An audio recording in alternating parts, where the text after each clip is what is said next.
갈라디아서 3장 19절에서 마지막 29절까지 말씀 한 절씩 교독하도록 하겠습니다. 그런즉 율법은 무엇이냐? 범법함으로 더하여진 것이라. 천사들을 통하여 한 중보자의 손으로 베푸신 것인데 약속하신 자손이 오시기까지 있을 것이라.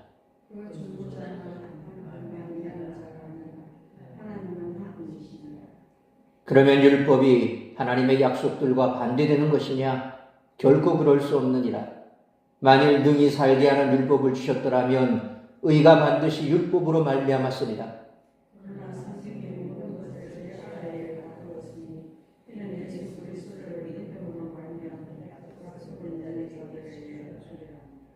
믿음이 오기 전에 우리는 율법 아래에 매인바 되고 계시된 믿음의 때까지 갇혔느니라.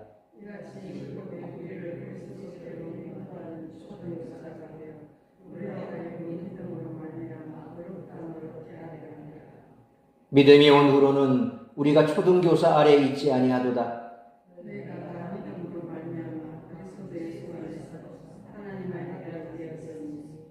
누구든지 그리스도와 합하기 위하여 세례를 받은 자는 그리스도로 옷 입었느니라.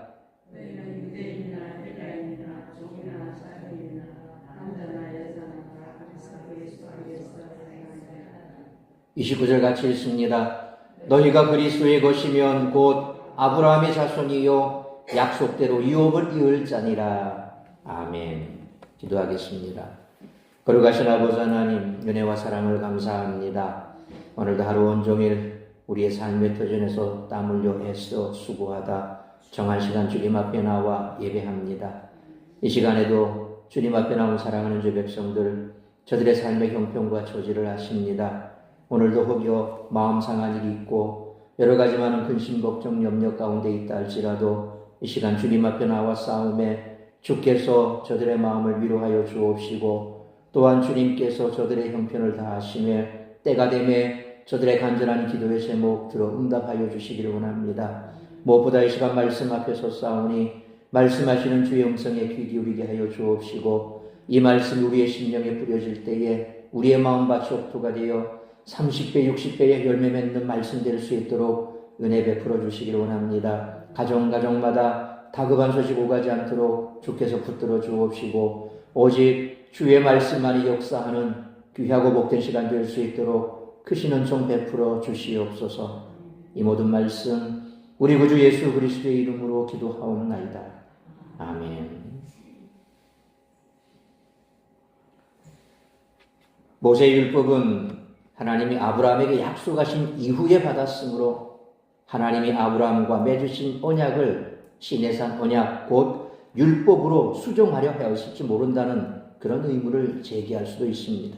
그러나 바울은 사람들 사이의 약속조차 위반될 수 없음을 보여주면서 하나님이 아브라함과 언약을 맺으신 만큼 그 조건은 절대로 깨질 수 없다라고 설명합니다. 모세의 언약 곧 율법은 하나님이 아브라함에게 주신 약속 곧 셀 수 없는 자손과 땅을 주시고 그를 통해 열방에 복을 주시겠다는 그 약속을 취소할 수도 수정할 수도 없습니다. 따라서 율법의 목적은 아브라함에게 주신 언약을 수정하는 것이 아니라 하나님께 반역하려 하는 인간의 악한 성향을 보여주고 그들이 메시아 시대를 기다리고 기대하게 만드는 한시적인 도구로 사용된 것입니다. 그리고 믿음이 오고 예수 그리스도께서 계시되었을 때 예수 그리스도의 신실하심을 믿는 성도들은 하나님 앞에서 의롭다 함을 얻고 아브라함 약속의 성취로 아브라함의 복을 누립니다. 더 나아가 믿음으로 그리스도와 연합을 이루는 이 새로운 공동체는 인종적 배경이나 사회적 직분, 성별적 차별의 기준이 되는 것이 아니라 모든 인간의 평등성과 복음이 만들어내는 연합과 평화를 증언하는 곳이 됩니다. 어느 부분에서 하나님이 아브라함에게 주신 열방을 향한 약속의 성취를 위해 선택하신 도구가 바로 교회임을 알 수 있습니다. 따라서 교회는 하나님이 그리스도의 죽음을 통해 우리를 대속하신 은혜를 발견하고 믿음을 통해 그리스도의 연합을 누리면서 다른 사람들과 화평한 관계를 이루는 곳이 되어야 할 줄로 믿습니다. 유대인들은 자신들이 하나님께 율법을 받았기에 다른 어떤 민족들보다 더욱 우월하다고 생각했습니다. 그러나 바울은 율법은 구원의 길이 아니며 유대인이나 이방인이나 똑같은 죄인에 불과하다는 사실을 본문을 통해 논증하고 있습니다. 따라서 이와 같은 오늘 본문의 말씀을 통해 우리들이 깨달아야 할 것은 첫째로 19절로 22절 말씀처럼 율법은 우리를 의롭게 하지 못한다는 것입니다. 아브라함의 언약과 약속이 그렇게 중요할 뿐 아니라 그것이 이방인이 누리는 유업과 축복으로 이어진다라고 할 때 자연스럽게 제기되는 질문은 그렇다면 율법은 무엇인가라는 질문입니다. 바울은 스스로 이 질문을 제기하고 나서 율법은 19절 말씀처럼 인간의 범법 때문에 주어진 것으로 약속과는 성격이 다르며 약속의 자손 곧 씨라고 나와 있죠. 이 약속의 자손 곧 예수님이 오시기 전까지만 필요한 것이라고 밝힙니다. 그러니까 율법은 범죄들 때문에 프로세스테 더하여진 덧붙여진 것입니다. 율법은 그 자체로 인간들이 하나님을 향해 얼마나 반역적인 존재인지를 입증하는 것입니다. 타락한 인간의 죄악을 계시된 하나님의 뜻에 대한 명백한 위반으로 규정하기 위해 율법이 추가되었다라는 것입니다. 소위 오늘날 모든 나라에서 정하고 있는 법, 그 법이 뭡니까? 최소한 살아가는 우리들 사이에서 이런 문제들을 범했을 경우 그 문제에 대해서 처벌한다. 이거죠. 그러니까 법으로 만들어지기 전에는 거기에 대해서 처벌할 기준이 없는 겁니다. 오늘날도 마찬가지 아닙니까? 왜 자꾸 법을 피해가는 사람이 생깁니까?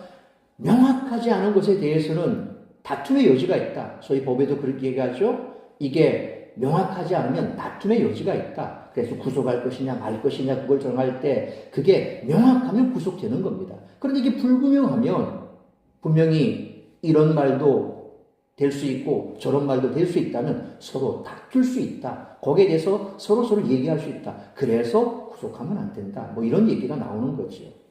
그러니까 하나님께서 우리에게 율법을 주신 것은 바로 그런 겁니다. 명확하게 이것이 죄다 라는 것을 밝혀주는 것이죠. 그래서 이 명확한 죄에 대해서 율법이 우리에게 그 죄를 규정하기 위해서 주어졌다는 거죠. 또한 앞서 말씀드렸듯이 율법은 약속한 그 자손이 올 때까지 존재하는 한시적인 것이라는 말씀입니다. 이후에 23절로 25절에서 초등교사라는 이미지로 여기에 대해서 더 자세하게 설명할 것입니다. 마지막으로 하나님이 율법을 주실 때 천사들을 통하여 한 중보자의 손으로 베푸신 것은 율법의 한시적이고 종속적인 성격을 확증한다는 것입니다. 이 중보자는 율법을 전해준 모세를 가리키죠. 특별히 사도행전 7장 53절에 보니까 너희는 천사가 전한 율법을 받고도 지키지 아니하였도다 하니라 라는 말씀처럼 여기 나오는 스데반은 율법을 천사가 전한 것이다 라고 그렇게 언급을 하고 있습니다. 바울 역시도 오늘 본문에서 스데반이 따랐던 그 개념을 그대로 사용하고 있습니다. 그러나 본문 19절에서 바울이 강조하는 바는 천사가 중보자가 되었다라는 그 사상이 아니라 율법이 누군가에 의해 그러니까 최소한 천사와 모세에 의해 전달되었다라는 사실을 강조하고 있다는 것이죠. 20절 말씀은 본문인 갈라디아서에서 가장 난해한 구절 가운데 하나입니다. 이 한 구절에 대해서 학자들의 견해만 해도 250에서 300개 정도로 너무 많이 있어서 하나의 견해를 취하는 것이 사실 쉽지가 않습니다. 다만 20절에서 바울은 율법이 중보에 의해 전달된 반면 약속은 하나님에 의해서 직접적으로 주어졌다라는 사실을 강조하려고 20절 말씀을 했다는 것입니다. 이는 약속의 직접적인 전달과 하나님의 주권적인 일방적인 언약 체계를 보다 선명하게 부각시켜 강조하고 있음을 나타내 줍니다. 또한 19절에서 설명된 것처럼 그리스도가 중보가 되었든지 천사나 모세가 중보가 되었든지 간에 율법이 직접 주어지지 아니한 것만은 사실이죠. 그렇죠. 율법은 하나님이 사람을 통해서 혹은 천사를 통해서 그렇게 주어졌던 것입니다. 이에 바울은 약속이 창세기 15장에 기록된 대로 하나님의 주권적이며 무조건적인 일방성에 의해서 주는 것임을 강조하면서 율법보다 약속이 우월하다는 것을 증명한 것입니다. 소위 말하면 하나님이 약속을 줄 때 누구를 통해서 준 게 아니죠. 아브라함에게 직접 주신 것입니다. 내게 날 씨가 있다. 그리고 그 씨를 통해서 내가 복을 주겠다. 그래서 너의 후손이 하늘의 별같이 땅의 모래같이 바다의 모래같이 그렇게 많게 하겠다. 이건 누구를 통해서 준 것이 아니라 하나님께서 아브라함에게 직접 주신 것입니다. 자, 그러니까 율법은 누군가 중보자를 통해서 매개자를 통해서 주어졌다라면 약속은 하나님이 직접 주신 것이다. 간접이요 직접이요 이 두 가지의 큰 차이가 있다는 거죠. 바울은 21절 말씀처럼 그렇다면 율법은 하나님의 약속들과 반대되는 것이냐라고 질문을 던지고 나서 절대 아니다라고 강하게 부정합니다. 이 표현은 특히 율법의 민감한 주제와 관련해 잘못된 해석을 피하기 위해 거짓 추론을 공식화한 다음에 그것을 단호하게 부정하는 바울의 수사학적인 그런 기법입니다. 예를 들어서 로마서 3장 31절에 그런즉 우리가 믿음으로 말미암아 율법을 파기하느냐 그럴 수 없느니라 도리어 율법을 굳게 세우느니라 이런 말씀이 바로 바울의 수사학적인 그런 기법이죠. 그러니까 아닌 것에 대해서 자꾸 이런저런 말할 것이 아니라 너희들이 이렇게 말하지 자 이렇게 이게 맞느냐? 그런데 실상 이게 아니지 않느냐? 라고 뭔가를 던져놓고 아닌 것에 대해서 던져놓고 그리고 그것이 정말 아니다라는 것을 강하게 부정함으로 해서 자신의 이야기를 더 강하게 어필시키는 그런 기법을 바울이 지금 쓰고 있는 거죠. 그러니까 로마서 3장 31절 말씀에서도 율법이 파기되고 없어져야 되느냐? 절대 아니라는 거죠. 그러면 예수님께서 율법을 파괴하기 위해서 오셨습니까? 성경은 뭐라고 말합니까? 율법을 완전케 하기 위해서 왔다 그랬거든요. 하나님이 율법을 주셨는데 그 하나님의 율법이 잘못됐다고 파괴시킵니까? 아니죠. 율법이 잘못된 겁니까? 결코 아니지 않습니까? 율법은 전혀 문제 없습니다. 율법이 전혀 문제 없는 이유는 뭡니까? 하나님이 주셨기 때문에 문제가 없지요. 그럼 뭐가 문제입니까? 그 율법을 받은 인간이 그 율법을 지키지 못하기 때문에 문제가 생기는 거예요.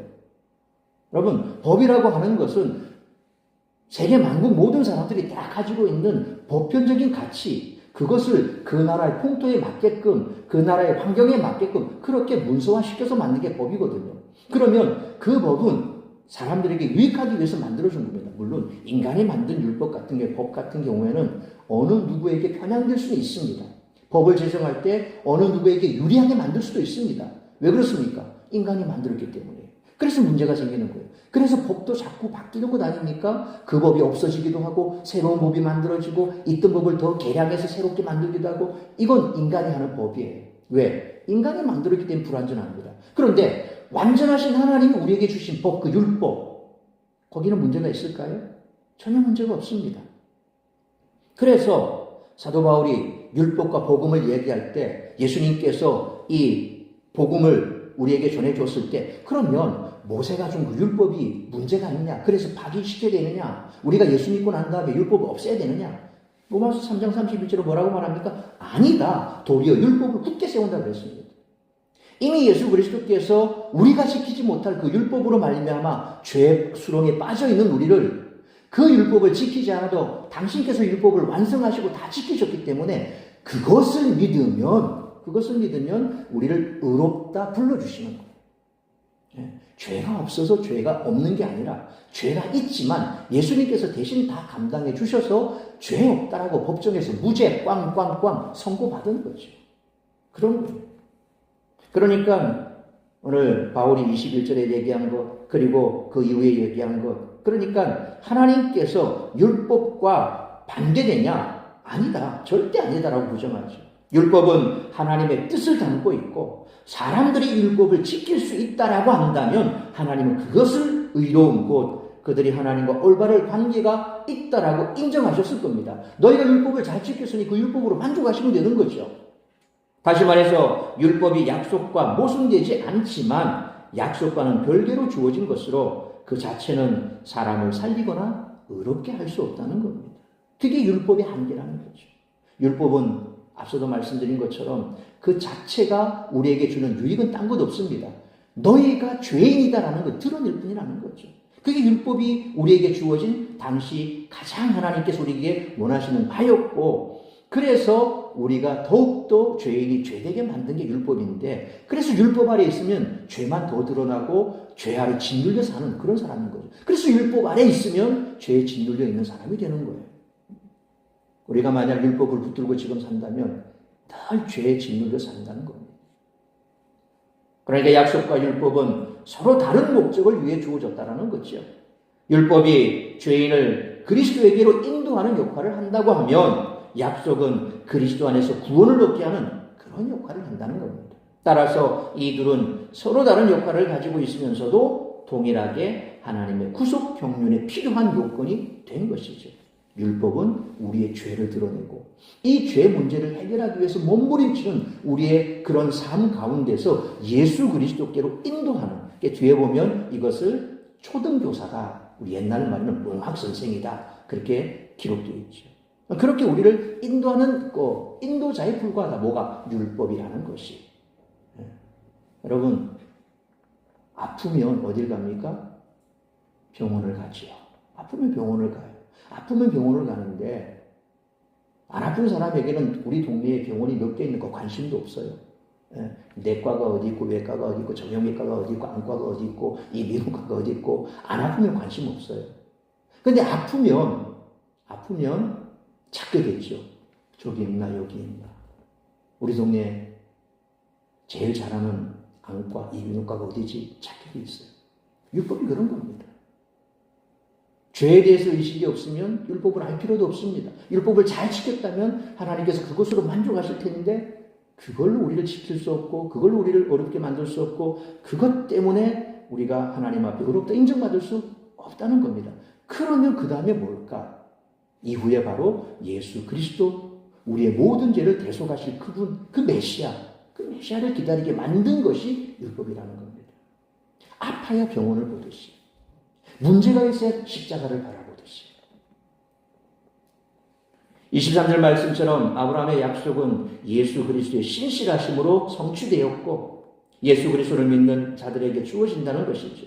이는 아브라함에게 약속하신 축복에 참여하는 하나님의 백성이 누리는 은혜라는 것입니다. 율법은 사람들이 스스로 죄 아래 있음을 알려줌으로써 예수님을 믿게 합니다. 이처럼 율법 자체는 사람을 의롭게 할 수 없기에 이스라엘이 율법을 가지고 있다고 해서 이방인보다 더 의롭다고 말할 수 없습니다. 유대인은 자기가 어떤 법을 어겼는지 아는 죄수이고 이방인은 그 죄를 모르는 죄수일 뿐입니다.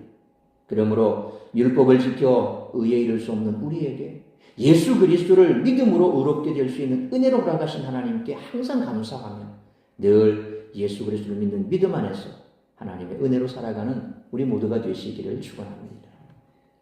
두 번째로 23절로 25절 말씀처럼 율법은 우리를 그리스도께로 인도하는 초등교사라는 것입니다. 유대인들은 자기들이 다른 민족들보다 더 의로울 뿐 아니라 거룩하다고 생각했습니다. 그러나 바울은 23절 말씀처럼 우리 곧 유대인들이 믿음으로 구원받기 전에는 오히려 율법 아래 매이고 갇혔다라고 말합니다. 단 이 매임과 갇힘이 무조건 나쁜 것은 아니죠. 바울은 24절 말씀처럼 율법을 당시 어린이의 가정교사와 보모 역할을 했던 초등교사에 비유합니다. 우리처럼 이 초등학교 교사 이런 말이 아니라 가장 기초가 되는 그런 교사다, 그런 얘기죠. 그러니까 율법은 믿음이 오기 전까지 우리를 그리스도께로 인도하는 초등교사의 역할을 감당했던 것입니다. 바울은 믿음을 의인화해서 설명을 이어가는데 23절 하반절에 보니까 계시될 믿음이라는 표현을 볼 때 이 믿음이 바로 예수 그리스도를 가리킴이 분명하죠. 초등교사는 부유한 집안에서 자녀를 돌보는 일을 맡았던 자기가 소유한 종 가운데 가장 똑똑한 종, 그 종이 바로 초등교사의 일을 담당했던 사람입니다. 그는 아이에게 기본적인 교육과 도덕적인 지침을 제공하고 특히 위험으로부터 아이를 보호하는 역할을 감당했던 종입니다. 바울은 이 은유를 통해서 하나님의 전체적인 계획에서 율법이 한때 중요한 역할을 수행했다라고 인정합니다. 그러니까 아이가 어느 정도 성장하기까지 그 아이를 주인은 그 종에게 맡겨버립니다. 그 종은 그 아이를 주인이 됐다라고 하기 전까지는 체벌도 할 수 있습니다. 종임에도 불구하고 주인의 아들인데도 체벌도 할 수 있습니다. 그만큼 막강한 힘을 줬습니다. 그런데 거기에는 한계가 있죠. 주인이 그만 됐어 라고 하고 그 아이가 어느 정도 성장해서 주인의 아들로서 모든 주인의 권위를 받을 수 있는 그런 나이가 될 때까지 한시적으로 그에게 엄청난 권위가 있었고 또 그것을 행사할 수 있었죠. 이게 바로 율법이라는 겁니다. 사실 당시 초등교사의 훈육을 받는 아이는 부유한 집안 자녀였죠. 종이 있으면 노예를 부릴 수 있는 정도 같으면 부유했습니다. 따라서 율법을 가진 유대인들은 이방인들보다 구원받기에 더 유리한 환경에 있었다는 거죠. 하나님께서 모세에게 율법을 주시고 또 그것을 유대인들에게 주어졌다고 자신들이 거기에 대해서 아주 자부심을 가질 수 있었던 것은 하나님으로부터 받은 선택된 백성인 그 하나님의 법을 자기가 가지고 있다. 그런 선민의식. 때로 그 선민의식이 좋은 영향을 미칠 때도 있습니다. 왜? 하나님의 백성이니까 하나님 백성다운 삶을 살아야지 라는 그런 마음을 이방인보다 더 많이 가지고 있기 때문에 더 하나님 앞에서 온전한 삶을 살 수 있는 더 큰 기회가 주어진 거죠. 그런데 성인이 되면 어렸을 때 초등교사 훈육을 받았느냐 안 받았느냐 별로 중요한 문제가 있을 수가 없는 거죠. 마찬가지로 일단 믿음을 가지면 그 이전에 율법을 알았느냐 몰랐느냐는 중요하지 않다라는 것입니다. 구원받은 하나님의 백성 그들에게 네가 율법을 아느냐 모르느냐 그것은 별로 중요하지 않습니다. 25절 말씀처럼 믿음이 오고 난 후 더 이상 율법의 영향력 아래 있을 필요가 없다라는 것입니다. 자녀가 성장함에 따라 초등교사의 역할이 필요 없어지는 것처럼 새로운 시대의 율법은 우리를 그리스도께로 이끌어 24절 하반절 말씀처럼 믿음으로 말미암아 의롭다함을 얻게 하는 것으로 그 역할이 끝났다는 것입니다. 예수 그리스도께로 인도하는 역할, 거기까지만 초등교사가 아이가 성장할 때까지 했던 것처럼 율법의 역할은 거기까지. 그 이상도 그 이하도 아니라는 거죠. 거기까지 오면 그 다음에 예수 그리스도를 믿음으로 주 예수 그리스도께서 우리를 위해서 이루신 그 대속의 사역, 그것을 믿으면 그 다음 단계 구원으로 넘어가는 겁니다. 율법은 율법을 지켜서 구원 얻을 사람이 아무도 없기 때문에 그래서 율법을 통해서 하나님께서 주신 것은 죄인으로서의 죄됨을 인정하고 그래서 그 죄를 사함받기 위한 여러 가지 많은 몸부림을 치는 가운데 예수 그리스도를 기대하게 하고 그 예수 그리스도가 오셨을 때 그 예수 그리스도가 이제 그 바통을 이어받아서 완성하는 거죠. 뭘로? 구원으로. 그 십자가 사역이 완성되는 겁니다. 율법은 그 전 단계에 불과한 것이라는 겁니다. 그러므로 모든 성도는 그의 과거 환경이 어떠했든 모두 예수 그리스도를 믿음으로 구원받은 동일한 하나님의 백성이므로 차별 없이 믿음 안에서 함께 지어져가는 우리 모두가 되시기를 축원합니다. 세 번째로 26절로 마지막 29절 말씀처럼 모든 믿는 자는 예수 그리스도 안에서 하나라는 것입니다. 26절 말씀처럼 율법의 훈육을 받은 우리 곧 유대인들과는 달리 너희 곧 이방인들은 율법의 훈육을 받지 못했지만 믿음으로 말미암아 그리스도 예수 안에서 하나님의 아들이 되었다라고 선포합니다. 여러분 우리나라 대학 입시를 한번 생각해 보시면 쉽게 이해가 될 겁니다. 유대 그리스도인들은 정규 교육 과정에서 교육을 받고 대학에 합격한 사람이고 이방인들은 검정고시를 치르고 대학에 합격한 사람이라고 할 수 있습니다. 지금도 이재명 대통령에 대해서 초등학교도 못 나왔다 이러면서 까내리는 사람들이 있죠. 근데 이재명 대통령은 대학교까지 나오고 변호사까지 된 사람이죠. 네, 대학교까지 나오고 변호사까지 됐습니다. 그럼 어떻게 중간 과정 어떻게 됐냐? 검정고시 치고 된 거예요. 그죠? 검정고시 치고 된 거예요. 지금도 여러분이 대학교 가고 싶으면 검정고시 치고 대학교 가면 됩니다. 그러면 내 학력은 뭡니까? 대학교를 졸업하면 대졸이 되는 거예요. 중간에 내가 학교를 땡땡이 치고 안 다니다가 중학교도 내 중퇴했다. 그러면 중학교 검정고시 치면 됩니다. 그럼 중학교 과정 이수했다라는 자격이 나와요. 그 다음에 또 중학교를 땡땡이 쳤으니까 고등학교 못 갔잖아요. 그럼 고등학교 검정고시 치면 됩니다. 그러면 고등학교 졸업장이 나와요. 그럼 이제 고등학교 졸업장이 있으니까 대학 시험 치면 돼요. 그러니까 나는 중학교 중퇴했는데 말할 필요가 없는 거예요. 그 다음에 하면 돼요. 그 다음에 대학교 들어가면 어떻습니까? 똑같은 대학생이에요. 유명한 고등학교 나와서 대학을 가나, 검정고 출신으로 대학을 가나, 다 대학생인 거예요. 그렇죠? 그런 거예요. 그러니까 유대인들과 이방인들에게 있어서 구원받은 이후에는 그 중간 과정은 다 필요 없는 거예요. 유대인으로서 율법을 지켰느냐, 이방인으로서 율법을 지켰느냐, 과정이 필요 없는 거예요. 예수 그리스도 안에서 이제는 구원을 받았다라는 겁니다. 여기서 바울은 믿음으로 말미암아 하나님의 자녀가 된 성도들은 하나님의 아들이다 그랬습니다. 하나님의 아들은 구약에서 이스라엘을 가리키는 표현이기 때문에 바울은 갈라디아 교회 성도들을 하나님의 아들이라 부름으로써 그들의 신분이 모세의 율법과는 별개로 하나님 백성의 정식 구성원이 되었음을 강조하는 거죠. 그러니까 유대인들이 자기가 가지고 있었던 것, 우리가 앞서도 계속 얘기하고 있습니다만, 유대인들이 교회 안에 들어와서 이방 교인들을 어지럽힌 게 뭡니까? 예수 믿어 구원받는 건 맞는데 그걸로 부족하다는 거예요. 우리 유대인들은 수천 년간 모세 율법을 지켜왔어. 그리고 할례도 받아왔어. 그리고 우리 예수 믿어서 구원받았어. 그러니까 이게 완벽한 거야. 그냥 너희들처럼 예수만 믿어서 구원받는다. 이건 뭔가 부족해. 아니야. 왜? 하나님 우리에게 주신 율법이 있거든. 그 율법을 지켜야 되고, 그리고 그 율법을 알아야 되고, 그리고 하나님께서 우리에게 이스라엘 백성 아브라함의 자손이라는 그 표로 할례를 받게 하셨으니 너희도 그거 받아야 돼. 그래야 이제 이게 삼위일체 완벽하게 되는 거예요. 항상 우리 모질한 인간들은 완벽을 좋아해요. 완벽하지도 않으면서 완벽을 좋아해요.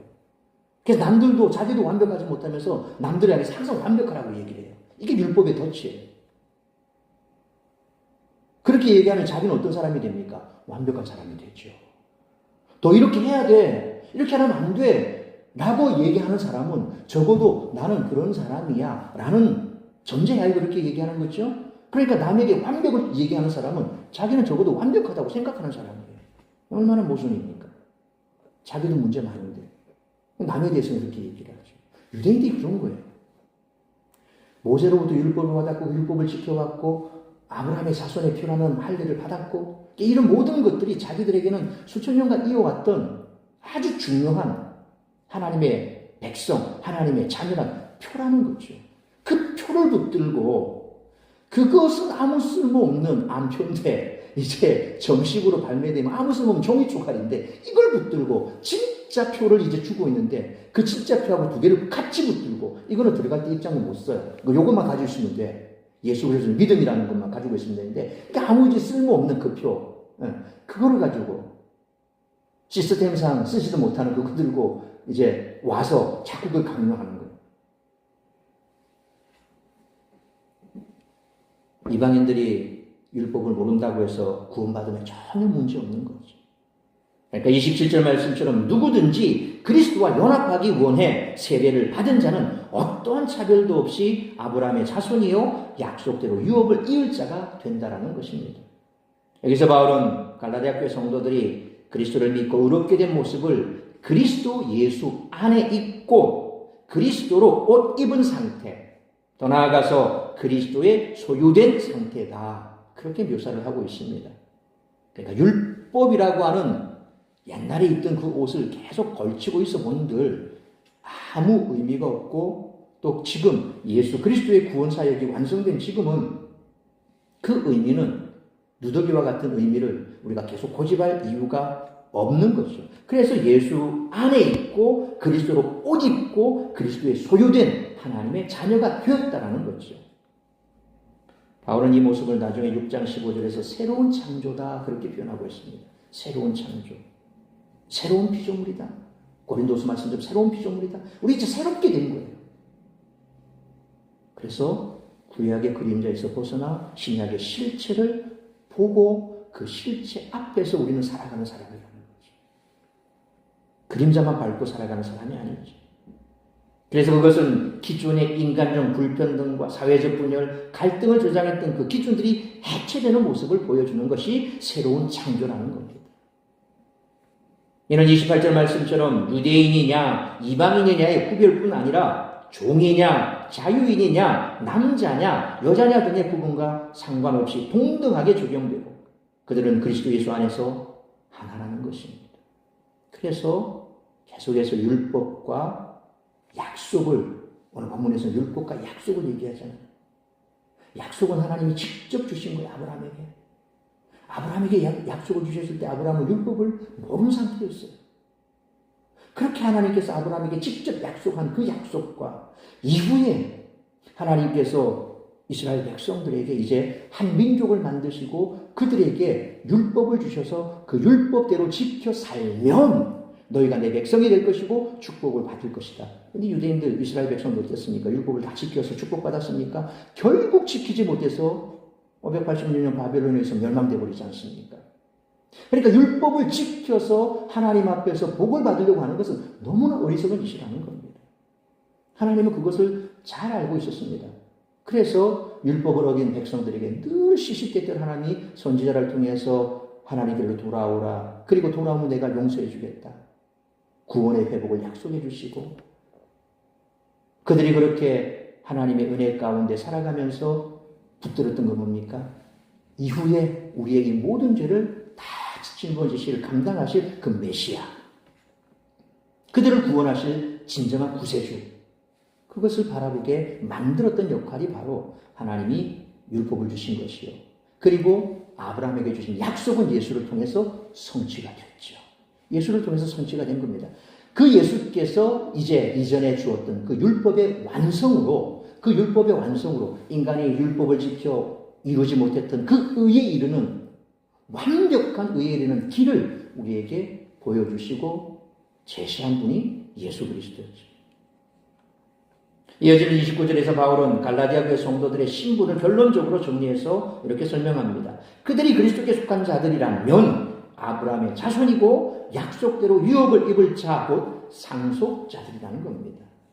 예수님께서 약속하신 바 천국을 이어받을, 천국에 들어갈 수 있는 하나님의 자녀, 천국 백성, 하나님의 백성, 그것은 율법을 지켜서가 아니라 율법을 알아서도 아니고 예수 그리스도를 믿는 자, 아브라함이 하나님을 믿음에 그를 의로 여기시고 의롭다 하시고 하나님의 백성이요. 그래서 그 하나님께서 아브라함에게 축복하셔. 너를 통해서 만민이 복을 받으리라. 그 만민이 복을 받을 수 있는 유일한 통로가 바로 예수 그리스도. 그래서 그의 씨, 아브라함을 통해서 하나님께서 약속하신 그 씨를 통해서 복을 주겠다. 그 씨가 누굽니까? 복수가 아니라 단수라 그랬습니다. 그 씨는 오직 예수 그리스도. 그래서 예수 그리스도를 통해서 아브라함에게 약속하신 축복, 하늘의 별처럼 바다의 모래처럼 많게 하겠다. 지금 예수 그리스도 통해서 아브라함을 믿음의 조상이라고 얘기하는 그 모든 인류의 그리스도로 말미암아 구원된 게 얼마나 많습니까? 예수님께서 오신 이후로 역사 이래로 얼마나 많은 사람들이 예수 그리스도를 통해서 아브라함을 믿음의 조상이라고 얘기합니다. 결국 하나님이 말씀하신 대로 아브라함에게 이삭 하나를 주셨지만 그러나 아브라함에게 이미 약속하신 그 약속은 지금도 이루어지고 있고 성취되는 거죠. 3장 1절 이후부터 계속되어 온 이 모든 진술을 통해 바울은 율법과 믿음의 차이를 조용히 그러나 분명하게 제시하고 있다는 것입니다. 모세율법은 우리를 아브라함의 진정한 영적 자손으로 만들지 못한다는 것입니다. 또한 우리를 그 상속인으로 만들지도 못합니다. 왜? 계속 말씀드리는 것처럼 율법은 우리에게 주는 건 뭡니까?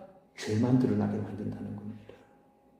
법을 갖다 들이미면 우리의 삶 속에서 법을 적용시키면 하루 일과를 쫙 펼치고 법전을 펼쳐놓고 너 오늘 이렇게 했고 자 이거 교통법규 위반이야. 또 무슨 법 위반이야.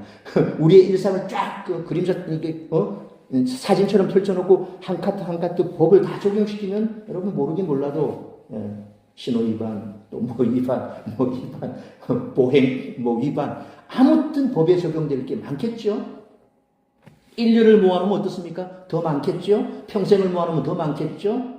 법은 그런 겁니다. 우리의 죄만 드러낼 뿐이라는 겁니다. 우리를 살리지 못한다는 겁니다. 법을 통해서 우리는 결코 하나님의 의에 이르지 못하는 거죠. 뿐만 아니라 하나님께서 약속하셨던 아브라함의 복에도 이르지 못한다는 겁니다. 아브라함의 복에 이르지 못하면 결국 우리는 하나님께서 주신 그 상속자의 복, 하나님께서 우리에게 주신 저 천국의 복도 이룰 수 없죠.